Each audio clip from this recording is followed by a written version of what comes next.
জয় গুরু গুরুদেব, জয় শ্রীকৃষ্ণ, জয় শ্রীকৃষ্ণ। ঠাকুরমার কে চ্যানেলে স্বাগত।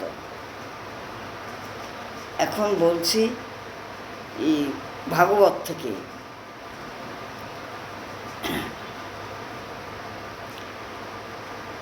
পরীক্ষিত রাজা ব্রহ্মশাপ হলো। ব্রহ্মশাপ হওয়ার পরে উনি বললেন যে আমি আর কোনো কিছু রাজত্ব কিচ্ছুই লাগবে না।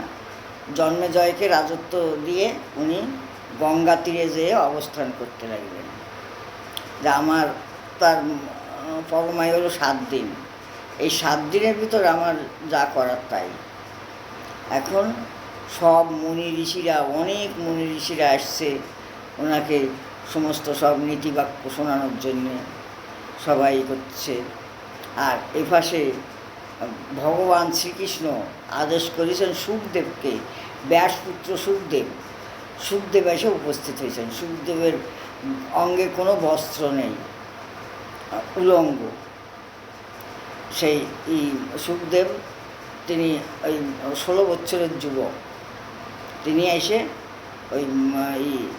ওই জায়গায় আসলে ওনাকে পাদ্য দিয়ে সব বসতে দিল যত্ন করে। উনি এখন নীতি কথা বলছেন যে এই সংসারে কিছুই না, কিছু নেই। কে ছেলে, কে মেয়ে, কে বন্ধু, কেউ না। তুমি একা। তুমি এখন বিরাট। বিরাট মানে কৃষ্ণের আর একটা রূপ বিরাট, যার পা পাতালে, দেহস্থল মধ্যভাগে, তারপরে মস্তক সেই আকাশে। এই তেনার ভিতরই সব, স্বর্গ মর্ত্য পাতাল সব তার ভিতর।